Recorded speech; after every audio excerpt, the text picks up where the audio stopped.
Thanks, everybody. Thanks so much. I'm honored to follow Mr. Schiff. Adam, you're a hero. So I want to talk for a little bit about business. I've mostly earned my living as an entertainer, but I've also run a company. My dad uh, ran a small business successfully for 30 something years. His dad was a successful businessman who started when he was 12 years old working in South Central LA during the Depression, 12 years old, keeping the books for his dad's business. So business kind of runs in my blood. And I think that's why it stands out to me when I hear people say this thing. You've probably heard people saying this. They say, yeah, I don't like Trump. I know he's a bad guy, but he's a businessman.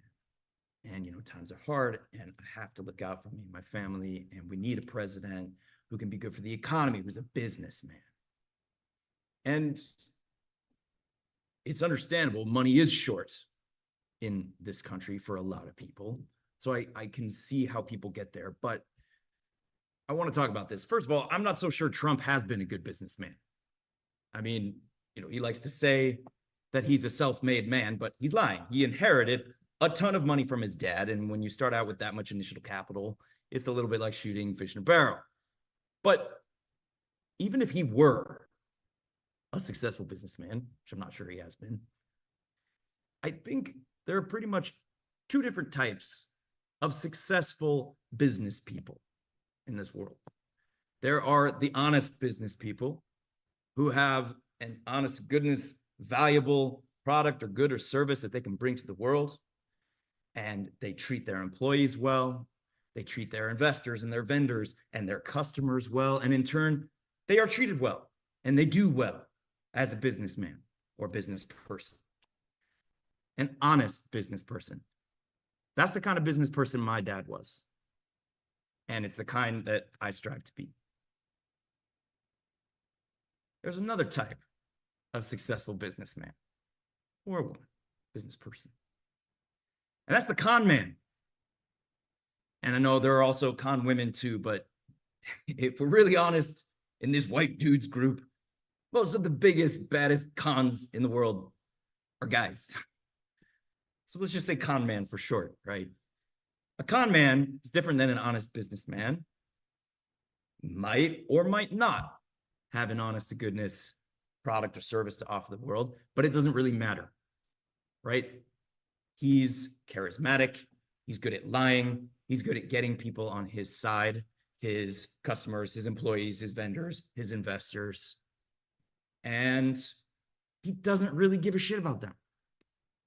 And as soon as he needs to, he's ready to screw them over as long as he ends up with the money. That's a con man. It's not exactly the kind of man you want to be, but it is one way to be successful in business. So ask yourself, let's just say Donald Trump is a successful businessman, which I don't think he is. Is it because he's been an honest businessman? Or is it because he's a con man? I think that's really, really obvious. This guy is a con man. Of course he is.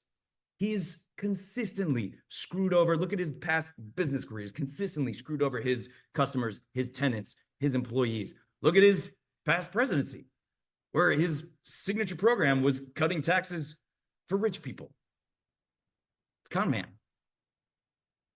Now, there are some folks who then say, yeah, but that's just it, right? We need that kind of aggressive, brutal businessman on our side because he's going to screw over all those other countries and that'll be good for us.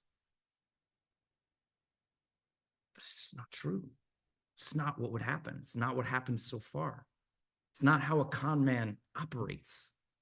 If you think that he's going to look out for middle class, working class, ordinary American people, I'm sorry, but that's just not how it ever goes with guys like this. He'll screw over everybody, just like every con man does. And if he's going to help anybody, it's going to be guys like him, rich, and powerful people, helping them get more rich and powerful. It's just not going to actually add up to helping ordinary Americans with whatever money troubles they're having.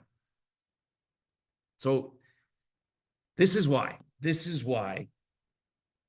we need a president who can prosecute con men like this. This is why we need Kamala Harris for our president. And this is why I am supporting her. So here's what I would like you to do. Besides, as everyone has reminded us, and it's so important to hit that donate button, because that's some tangible difference you can make right now. But in addition to that, find one friend of yours. I bet you have at least one friend who you've heard this from, who you've heard say, no, I don't like him. He's bad. He's disrespectful. He says bad things, but he's a businessman. Have a conversation with them. Just dig a little deeper. See what's underneath that. Because I think if you actually spend any time thinking about it, not just sort of impressed by how he looks rich, you actually think about it, is this guy going to really help any Americans with their money troubles? I think it's really, really obvious that he doesn't put America first like that, no matter how often he likes to say it. Guy lies, puts himself first. That's what he does. It's what a con man does. So that's it for me. Thank you. Let's go, Kamala.